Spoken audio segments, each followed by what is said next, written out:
publicado alrededor de 30 artículos de investigación en congresos y revistas especializadas. Entre sus múltiples colaboraciones en revistas y en prensa, codirigió cursos y ciclos de conferencias de poesía desde la Amistad, la Comunidad y Ateneo de Madrid, también esto durante varios años. Es autor de poemas y estudios de poemas. Por ejemplo, le ha dedicado atención a los poemas en prosa, le ha prestado atención a la poesía joven, ha dirigido cursos sobre Luis Alberto de Cuenca, Julieta Valero, Vicente Valero, Ada Salas, John Juaresti y congresos internacionales en los que ha participado sobre Luis Rosales, García Montero, Antonio Gamoneda, en colaboración con la Biblioteca Nacional de la Comunidad de Madrid. Indudablemente, su larga trayectoria nos abre unas grandes expectativas y le damos la palabra. Muchas gracias. Pues muy buenas tardes. Lo primero, como es de Dios, que seguro que les voy a defraudar, porque además me han tirado la conferencia. Estoy aquí vivo de milagro con Antonio, porque nos ha tocado atravesar la calle Larios en el momento en que encendían las luces. Y nos hemos quedado allí retenidos con mi conferencia en el suelo. Se ha quedado, he logrado rescatar este cuaderno y con notas y bueno, pues ha sido una aventura simpática.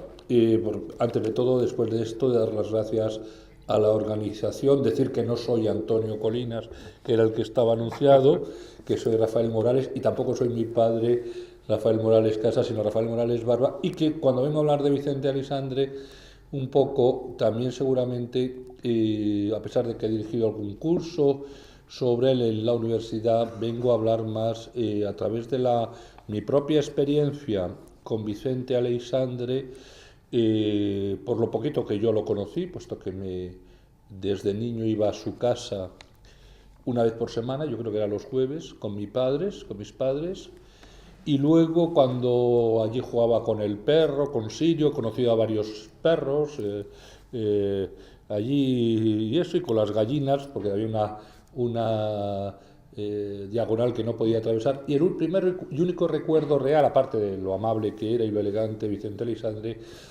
es que una vez yendo a acercarme a ellos para recoger la Coca-Cola que me daban y las patatas fritas, alguien, y yo creo que lo recuerdo medio mitad de mi padre, mitad mío,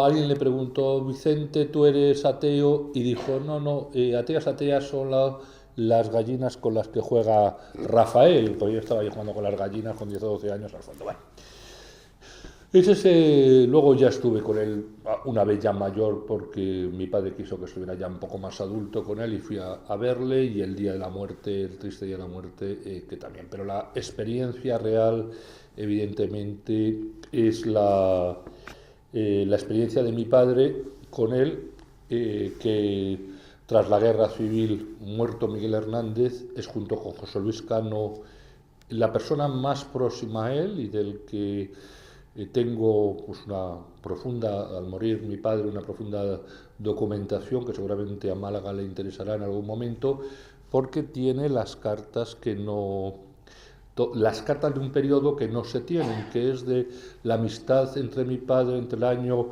37, cuando llega protegido por José María de Cosío, el otro gran amigo de Vicente Aleixandre, y Miguel Hernández, que es el gran amigo, que es mayor que mi padre unos años, pero que es con el que comparte la alianza de escritores antifascistas, de la que fue mi padre miembro más joven, y entonces entra allí por intercesión de Miguel Hernández y Rafael Alberti. Entonces, él, claro, tiene como chaval, que era entonces, con un chico de 17 y 18 años, hasta que muere, pues tiene una correspondencia que evidentemente es enorme, y esa correspondencia, aunque tiene unos periodos en que ya es mucho más conocidas las opiniones, hay un periodo del que hay muy poco, y en el que da opiniones además sobre la destrucción o el amor y Sombra del Paraíso y los libros iniciales de ámbito, etcétera, en los que evidentemente esa correspondencia es única y que esperamos pronto mi hermana Conchita y yo sacar adelante. Por tanto, esa es quizá la visión que yo tengo de Vicente Aleixandre como alguien que a través de esas cartas, cuando se habla de que Vicente Aleixandre es alguien que hace, el discurso famoso de la Real Academia, en que habla de la poesía como comunicación, esa poesía también como comunicación es también la del hombre que necesita una comunicación permanente con los demás y que justifica un poco también, sería algo más discutible su paso en la segunda etapa de bajada, digamos, ya saben ustedes que Vicente Aleixandre, ya que se ha dicho, supongo también, yo no he podido asistir al Congreso,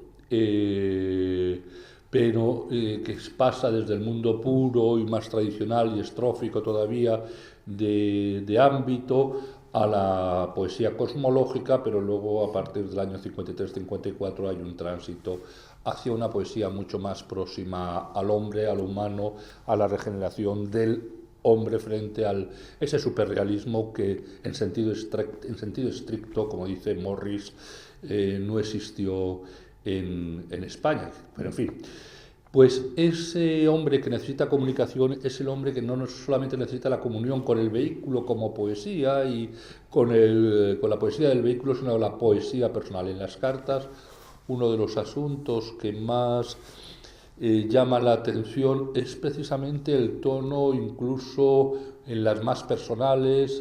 Rafaelón, por favor, no te olvides de mí, aunque estés de alférez de las milicias universitarias. Mi padre había sido soldado de la República y del Ejército Rojo, pero tiene que hacerlo, como todos los soldados, otra vez las milicias universitarias después de la guerra, y es mandado al Pirineos para luchar contra el maquis, cosa que eran sus antiguos compañeros, por otra parte, cosa que no le hacía mucha gracia realmente, puesto que no pudo salir de España. Entonces, él le dice en alguna carta: por favor, aunque estés en el cuarto de guardia, le suplica que le escriba. Tenemos en cuenta que en esos años son años muy complicados para Vicente Aleixandre, porque por una parte ha muerto don Cirilo, que era un señor elegantísimo, según dice mi padre, un hombre, un gran burgués, ¿no? Y también recuerdo que está su primo el ingeniero, que ha sido fusilado, y que se hacen una gran multitud a través de Agustín Aleixandre, hay una gran multitud digámoslo así, de gestiones para salir adelante. Es además cuando tiene la operación renal, con lo cual es un problema que le ha dejado esa cojera. Ha tenido la blenorragia que le ha dejado enfermo, que a través de Carmen de Granada o María Valls, que por cierto que ha encontrado una foto de ella Alejandro Sanz, y es un hombre que está en una profunda crisis de soledad, y luego es alguien que tiene también, y si ustedes han leído el poema Toro, es Mentira o Casta, verán que no, y comparan con lo que es el toro tradicional español, y yo por ahí no voy a entrar ahora, pero eso se ha estudiado, y si no, la carrera se estudió, pero desde el libro Las estructuras antropológicas del imaginario de Gilbert Digand, que es uno de los libros claves desde la escuela de Bachelard para estudiar ese mundo oscuro que él había trabajado a través de Freud y de Jung del interior a través del surrealismo. Hay una visión absolutamente distinta de lo que es el toro, pero además el toro en ese contexto, el toro de Alberti, que puede ser el toro de España si se quiere en algún momento, pero también es el toro de Miguel Hernández, que es el toro del yo, pero también es el toro, pero también el toro enamorado, que es el yo, a ese toro que tiene un conflicto, ¿no? Un conflicto de interiores, un conflicto extraño, en que es casta y mentira, casta o mentira, pero que es todo menos exterioridad. Es decir, es más que unas fuerzas, un viaje anabático, es un viaje catabático hacia el interior, un viaje de una profunda conmoción interior. Todo este problema de Vicente Aleixandre, o toda esa tensión, seguramente hace que en algún momento eclosiona o dé salida con ese cambio de giro. Sí, poesía como comunicación, en efecto, en él, pero también con un gran, que eso es lo que quizá yo también quisiera destacar, que con Vicente Aleixandre ocurre como un poco con su admirado William Blake.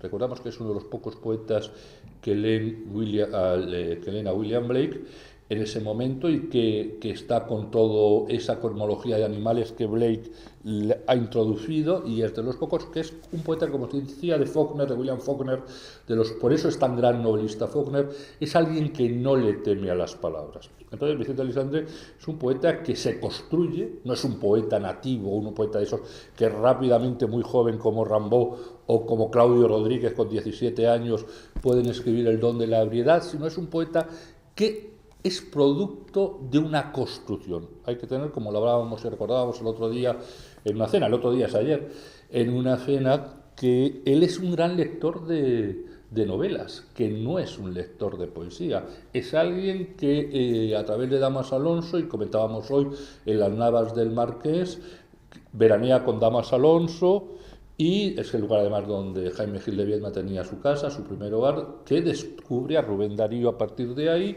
se introduce en el mundo de Antonio Machado, y que en el fondo es alguien, aunque ese mundo superrealista que primero, que va desde ámbito y que luego alabará Gerardo Diego en el año 44, pero que primero es el mundo de ámbito, que era un mundo que le iba mucho más a él por formación. El mundo superrealista, además, en Vicente Aleixandre, en el sentido de esa comunicación, es alguien que se lanza a la palabra, pero no a la revolución de la palabra, en el sentido de Bretón, y sobre todo de Vicente Huidobro, que la única, cuando dice Vicente Huidobro, haciendo la paráfrasis de Bretón, de que la única sublevación posible que existe contra la razón es el poema.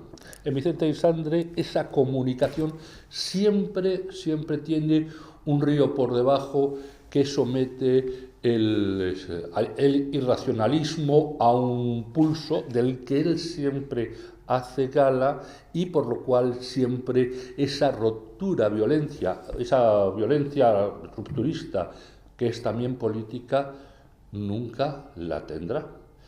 Es decir, imagínense ustedes que él puede protestar y puede hablar de poesía de comunicación y trasladar desde esa gran libertad de la palabra sus críticas contra el régimen, que también se las tenía que tener con mucho cuidado, porque hay que tener en cuenta que él es muy astuto, es decir, también es un político. En el año 39 firma sus cartas como año de la victoria.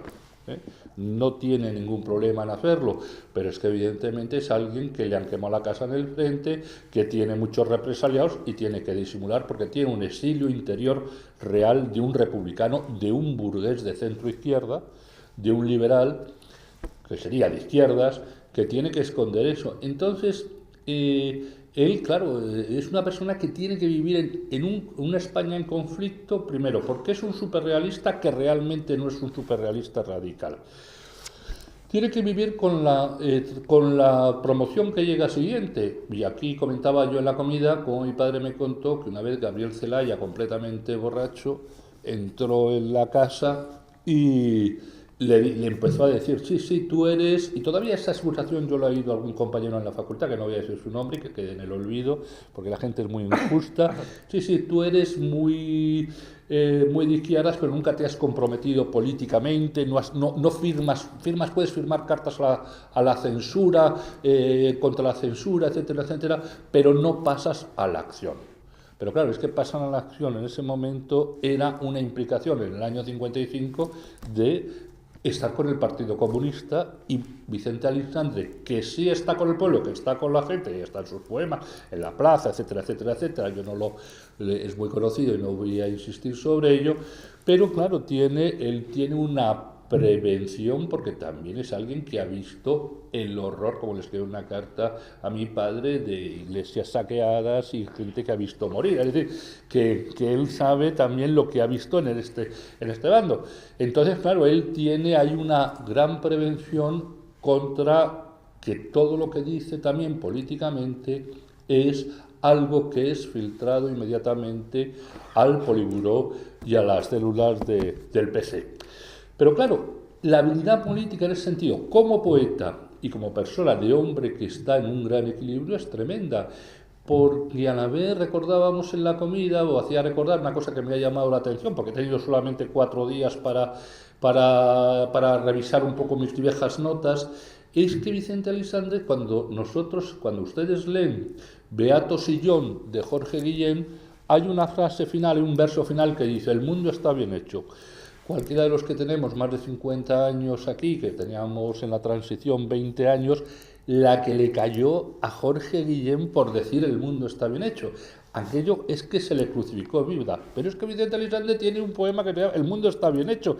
Y a nadie se le ocurrió poner en duda el compromiso de Vicente Aleixandre. Es decir, Vicente Aleixandre es el maravilloso poeta que es, quizá un poeta en construcción, un poeta de la comunicación, un poeta también que es el gran propiciador. Él tiene toda una vida pensada en querer ser premio Nobel. A partir de cierto año, él conoce muy bien a Montale y a Ungaretti, a Quasimodo, que la comentaba como mi padre, que lo conoció, el otro premio Nobel italiano, no le cae muy bien porque es muy frío, pero él tiene la idea ya de la construcción de ser el Juan Ramón Jiménez, porque él se ha estado viendo en Juan Ramón Jiménez siempre como padre de toda la generación, pero también como el gran director en un momento determinado de todas las líneas de pensamiento.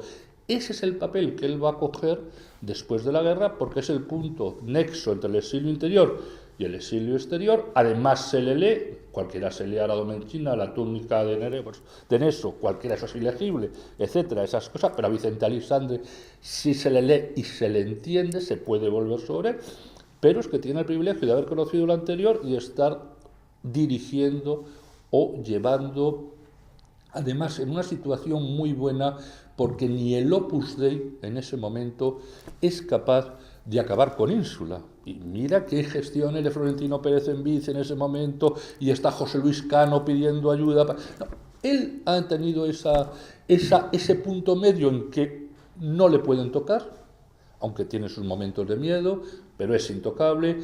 Es admitido por unos, es admitido por otros. Cernudas es confidente de Cernuda cuando es el lío con Juan Ramón a través de la revista Orígenes, y Juan Ramón dice aquello de que si no sale la primera página él no retira el poema, y todo este tipo de cuestiones, pero a la vez está siendo el padre que adopta, el padre literario que adopta a los poetas que llegan jóvenes. Por ejemplo, es recogido obviamente por el grupo cántico, no solamente es Cernuda en el año 50 el que lo ha escogido por cántico, sino que también es el poeta que es recogido por aquellos que, curiosamente, creen en la gran libertad de la palabra. ¿Y quiénes son los que creen en la gran libertad de la palabra? Pues unos poetas que tienen su gracia en su momento, sobre todo al comienzo, como son los novísimos, de lo que más interesante ahora es Ardelmar y la muerte de Beverly Hills, porque lo demás es un poco agua de borrajas, y piensen ustedes que hasta el propio Luis Alberto de Cuenca y todo este mundo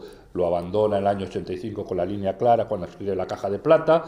Es decir, que es un mundo que tuvo su momento, pero que estaba basado en el versículo que él maneja muy bien, se han estudiado los ritmos muy bien, se han hablado de ello como no es un versículo, un bla, bla, bla, bla, pero que al fin y al cabo es algo muy próximo a lo que están haciendo, que es lo que adoptan, digámoslo así, los novísimos en el primer momento de su formación, porque luego irán hacia Wallace Stevens. Y luego, eso mismo que sobre todo Pere Gimferrer, que es el más interesante. y algo de carnero. Pero hay un momento en que también ese mundo que ha representado Vicente Aleixandre cae en desgracia, también lo comentábamos ahora, me preguntaba en la comida, que es el papel que ha hecho Juan Ramón, el papel que ha hecho Vicente Aleixandre, ¿con quién cae? Pues con la generación de los 80, la generación del tránsito, de la transición, que es muy diversa y que no solamente es eso, cuando ¿de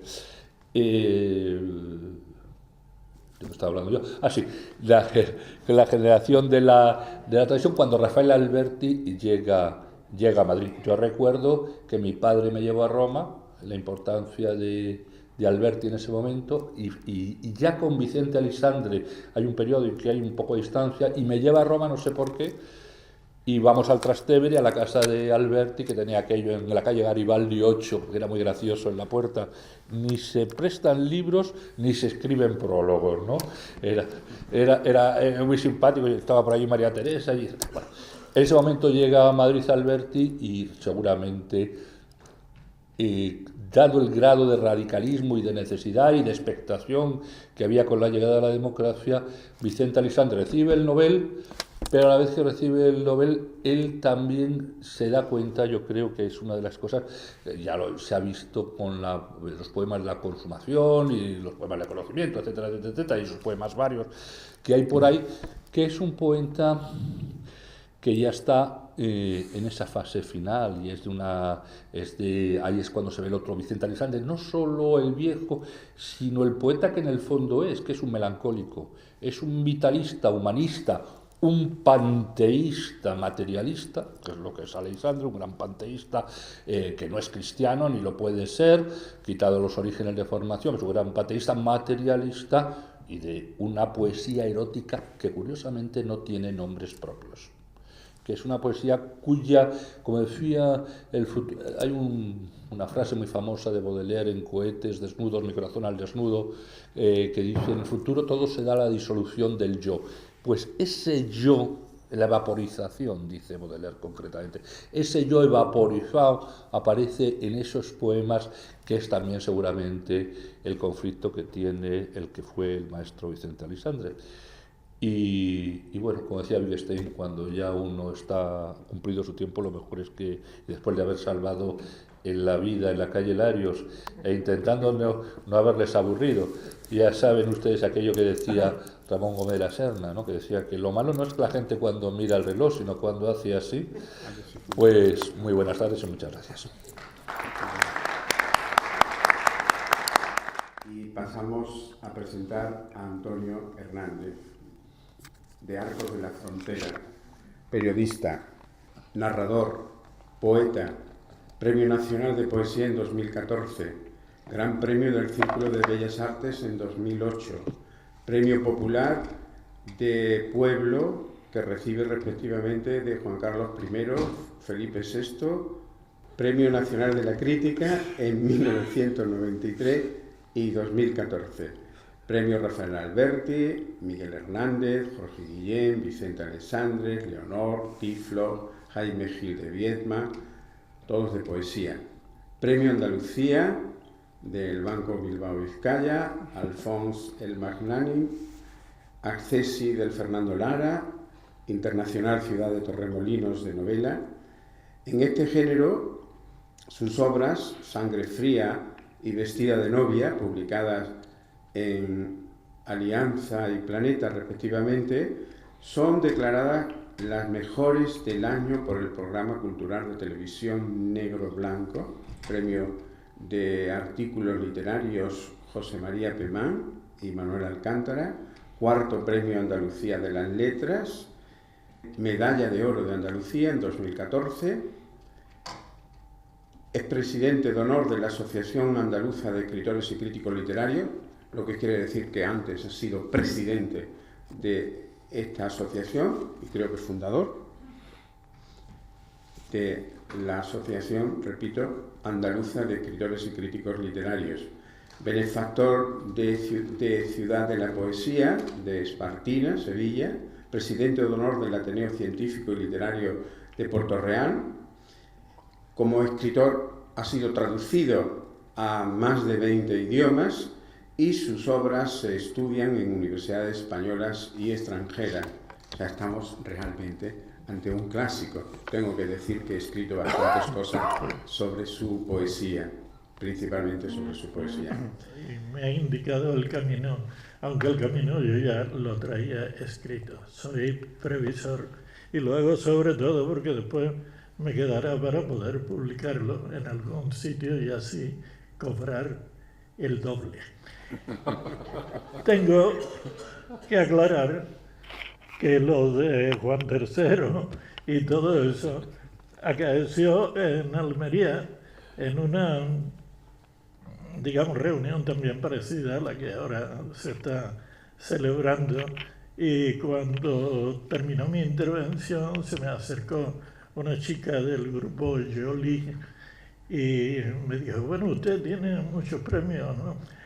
Bueno, yo no soy un poeta de premios, ni mucho menos, Dios me libre. Le dije, sí, además soy el único poeta que ha sido premiado y entregado el premio por los 3 monarcas de la democracia. Me dio por ahí y me dijo, sí, ¿cuál es? Digo, bueno, don Juan III, según Luis María Anzón, me entregó el Popular de Puebla. Juan Carlos I, el Gran Premio del Centenario de Bellas Artes, y Felipe VI, el Nacional de Literatura. Sí, se lo dije hace poco en un sitio que coincidí con él. Yo ya me había tomado 2 copitas, ¿no? Se lo dije. ¿Y qué le respondió el rey? Me preguntó, usted no será republicano, ¿verdad? Digo, ya veremos. Lo curioso de los milagros es que a veces suceden.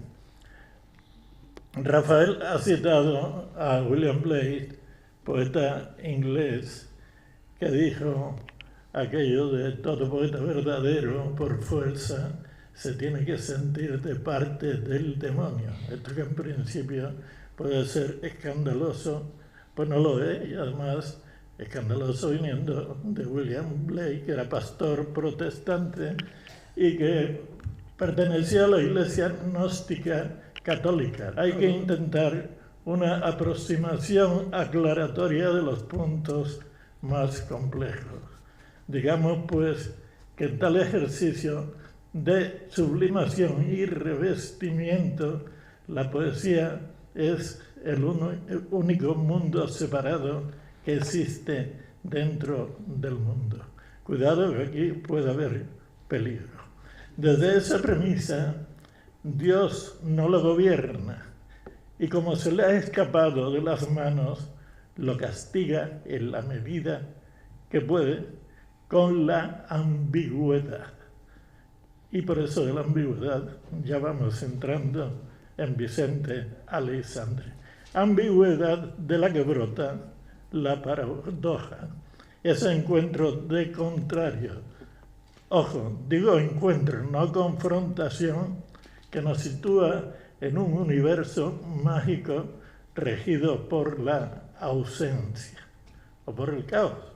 Ausencia a la espera de métodos, de ciclos creativos con base en la convención literaria que, de buenas a primeras, se hace tangible, de algo que nace cuando ya ha cumplido cientos de siglos. De ahí que, al mezclarse con nosotros, se escuche el eco de una lengua ignota. Pero ojo, la inteligencia es otro factor cualitativo que ayuda. No me refiero a la frialdad analítica, sin que tenga que hacerse dueña de la escena. Se hace paralelamente necesaria una dosis de emotividad, por el contrario, que eleve el discurso por encima de la razón como contrapunto en el acerto pascaliano. El corazón tiene razones que la razón desconoce. Una normativa. huir, como diría el mismo Aleixandre, que lo dijo, de la poesía hueca y tamborilera, es decir, huir de esa poesía hueca y tamborilera. Un aforismo de Benjamin precisamente viene a decir lo contrario y resume las cualidades del maestro de Wellingtonia. Inteligencia,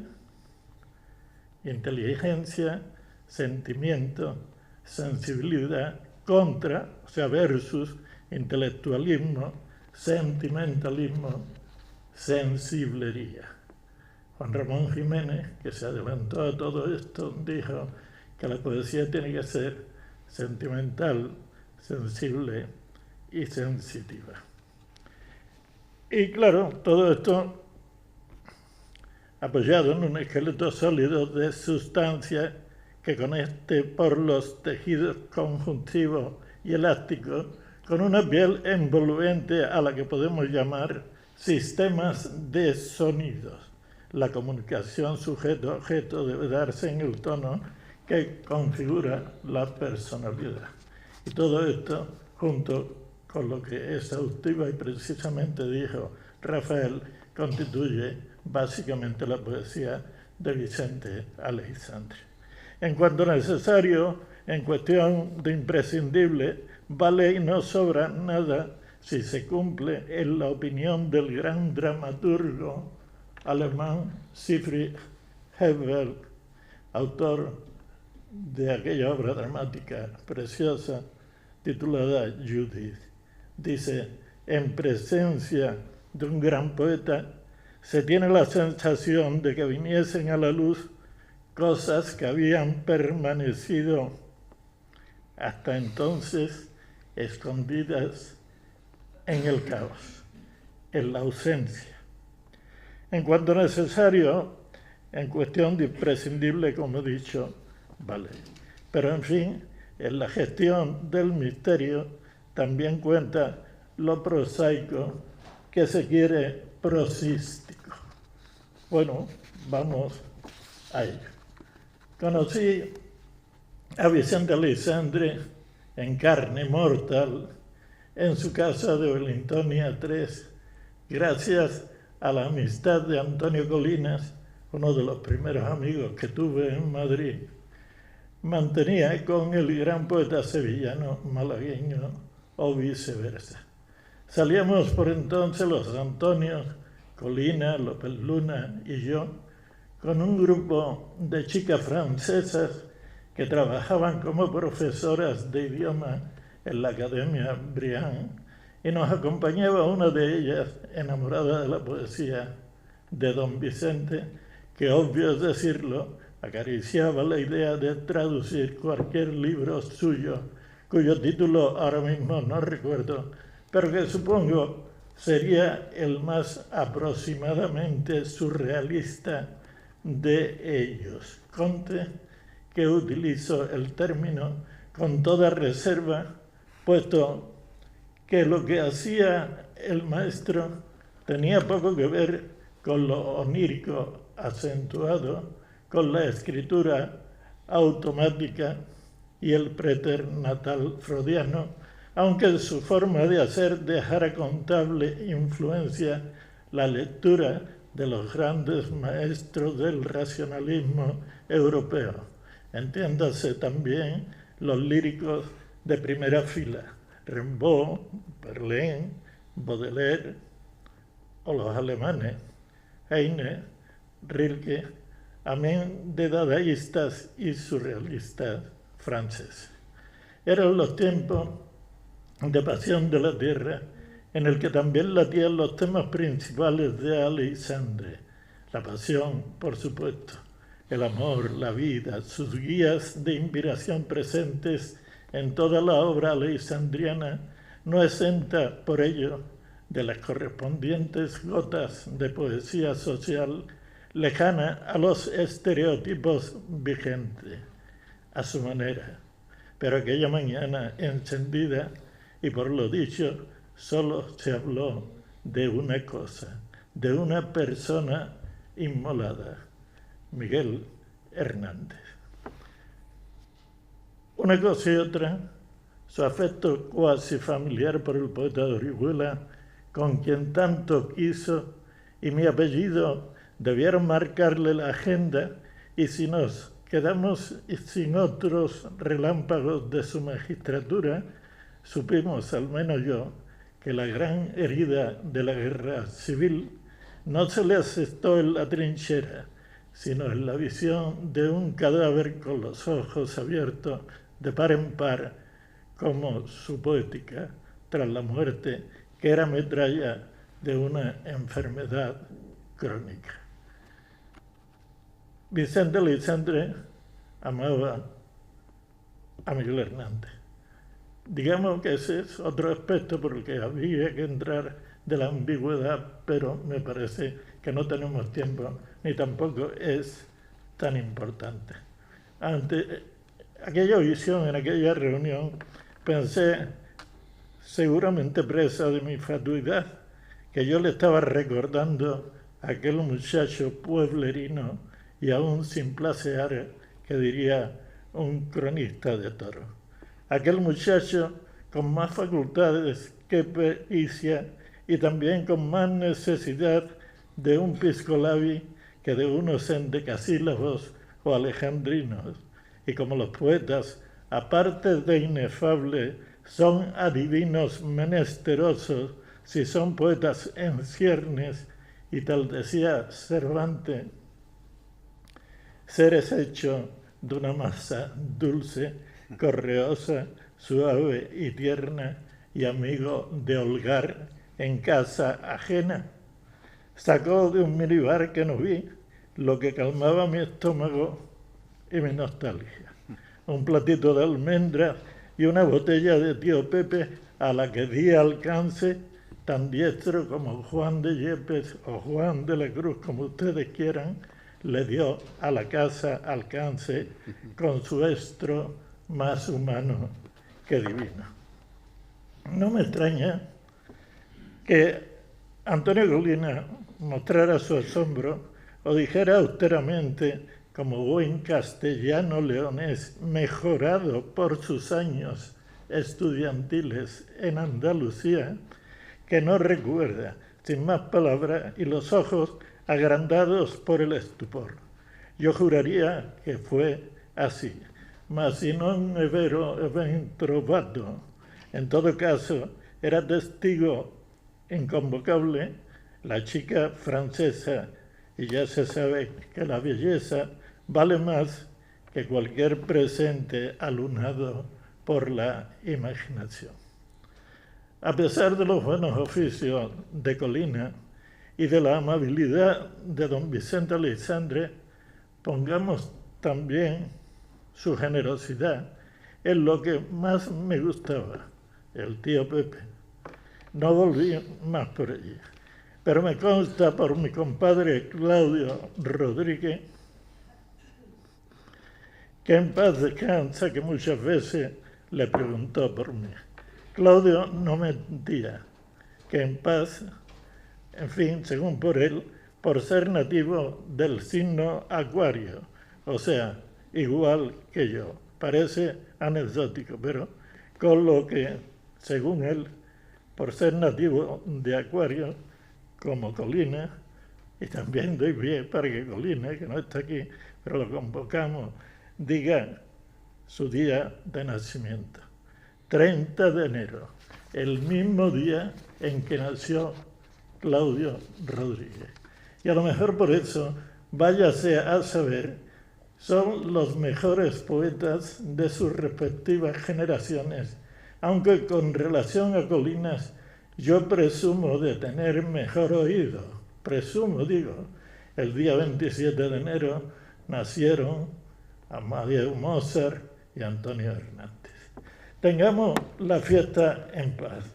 Por aquel tiempo, y en el sucesivo más todavía, Antonio Colinas era su discípulo predilecto.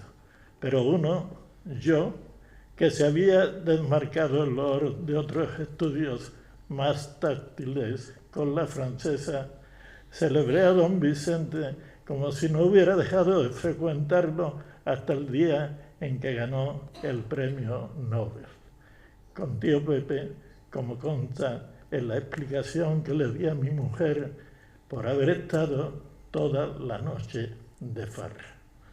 El poema de los vasos o las copas y de los versos fecundos canta la melopea en mi libro Donde da la luz, que curiosamente ganó el primer premio Rafael Morales, es decir, el que lleva por título el nombre del padre de este señor que está aquí con nosotros. Celebré, mejor dicho, don Vicente como si no hubiera dejado de frecuentarlo hasta el día en que ganó el premio Nobel.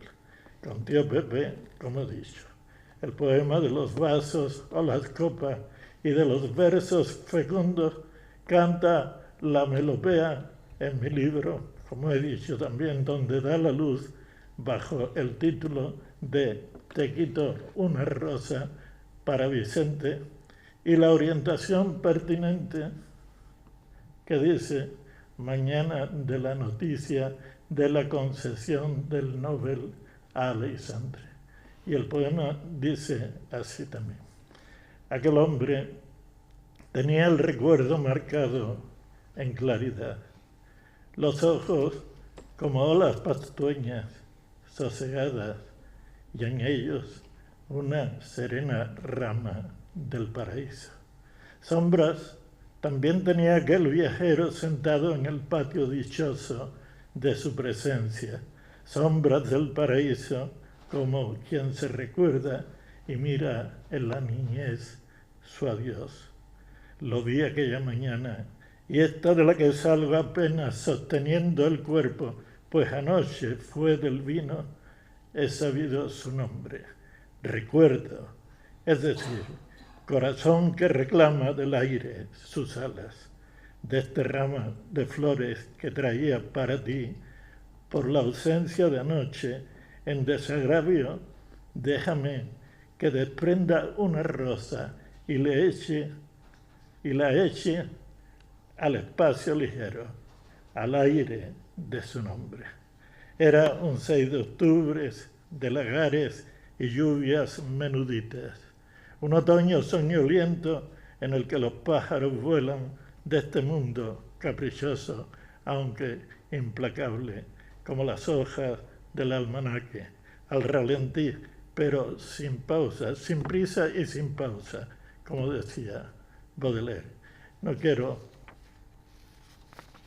seguir ocupando la tribuna por una cuestión de tiempo, el orden del coloquio, pero digamos, como resume, que su conmovisión es línea definitiva en sombra del paraíso, y que supo estar con su pueblo no abandonándolo. Prefirió la experiencia al raciocinio, y que la mitad del hombre es su expresión, que si la filosofía es conocer lo que existe, la emoción es conocerlo por dentro, que mientras que el necio dice, es mérito mío, el sabio dice, he tenido suerte, y que cuando una fuente se seca, sabemos de verdad lo que vale. Supo con Albert Camus que no hay que esperar el juicio final, tiene lugar todos los días, y que el premio Nobel se desea cambiar por un rayo de sol cuando el dolor rodea ahondando con su imperio en el tuétano de la vejez, y sobre todo que la juventud es la edad de la alegría y el amor su principal deber. Creyó en las hechicerías del amor y nos las regaló en sus versos maravillosos. Gracias.